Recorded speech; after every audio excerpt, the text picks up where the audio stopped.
अस्सलाम वालेकुम दोस्तों, आपका स्वागत है एग्ज़ाम लांसर पे। आज हम बात करने वाले हैं जामिया मिलिया इस्लामिया क्लास 11th का जो रिज़ल्ट आया था। तो उसके बाद जो है बच्चे काफ़ी पूछ रहे हैं कि जो सेकंड लिस्ट है वो कब आएगा। तो सेकंड लिस्ट के बारे में हम पूरा डिस्कस करेंगे कब आ सकता है और क्या चांसेस हैं आने की। तो इसी के बारे में तो ये वीडियो बहुत इंपॉर्टेंट होने वाला है, तो इस वीडियो को पूरा देखें आप। तो यहाँ पे हम बात कर लेंगे, सबसे पहले जो मेन इंपॉर्टेंट चीज़ यहाँ पे देखने की वो ये है कि जामिया मिलिया इस्लामिया का जो है वो 10 तारीख के करीब आपका जो है वो फर्स्ट लिस्ट आया था। इसके बाद जो काउंसलिंग का डेट रखा गया है सारे स्कूलों में वो 28/5/2025 से 30/5/2025 तक रखा गया है। मतलब मई के महीने में फर्स्ट लिस्ट की जो है वो काउंसलिंग होगी। तो इसके बाद हम ये डिटरमाइन कर सकते हैं कि जैसे कि आप प्रोसेस को बता देते हैं, जैसे काउंसलिंग करने के बाद ही पता चलेगा जामिया मिलिया इस्लामिया में कि साइंस में जो एडमिशन लेने वाले बच्चे हैं उनमें से कितने बच्चे ने सीट अपना छोड़ दिया। तो सीट अपना छोड़ देने के बाद जो है फिर नेक्स्ट जो है लिस्ट आता है कि हाँ भाई इतना खाली वैकेंट सीट है तो अब इसको भरेंगे, तो जो वेटिंग है उनको क्लियर करके सेकंड लिस्ट में नाम दिया जाए। तो देखिए, सबसे पहले जो फर्स्ट लिस्ट है उसमें बच्चे अगर एडमिशन नहीं लेते हैं तो ही सेकंड लिस्ट आएगा।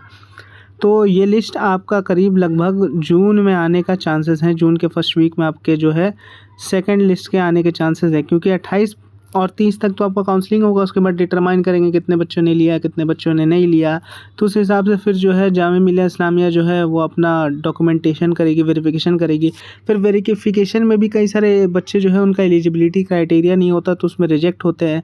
तो वैसी सीट फिर खाली रहती है। कई सारे बच्चे एडमिशन नहीं लेते, कई सारे बच्चे पहुँच नहीं पाते।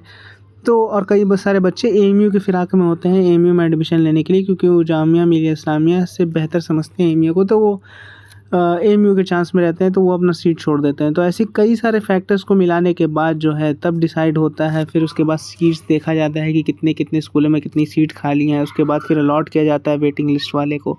और वेटिंग लिस्ट में भी सिर्फ एक नहीं है, मुस्लिम लिस्ट है, कैटेगरी लिस्ट है और कई सारे ऐसे लिस्ट हैं जिनके बाद डिटरमाइन किया जाता है कि बच्चों का एडमिशन बच्चे जो है वो सीट खाली और उनको किस बेसिस पे एडमिशन देना है। तो ये सारा प्रोसेस में टाइम लग जाता है। और काउंसलिंग में भी ऐसी भी 28 और 30 तक आपको तो काउंसलिंग ही होगा सिर्फ, उसके बाद पता चलेगा कितने सीट्स खाली हैं। उसके बाद फिर लिस्ट आएगी। तो आप ये अज्यूम करके चलें कि फर्स्ट वीक ऑफ जून तक आपका जो है वो waiting list, second waiting list आने के हाई चांसेस हैं फर्स्ट वीक ऑफ जून में।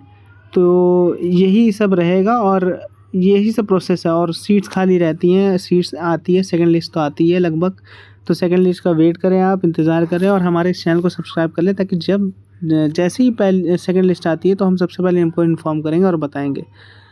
और जो भी आपको क्वेरीज़ है वो नीचे कमेंट सेक्शन में आप कमेंट कर दीजिए, मैं उसका रिप्लाई कर दूँगा। और मिलते हैं आपसे एक नेक्स्ट वीडियो में और एक इन्फॉर्मेटिव टॉपिक के साथ, एक नई इन्फॉर्मेशन के साथ। अल्लाह हाफ़िज़।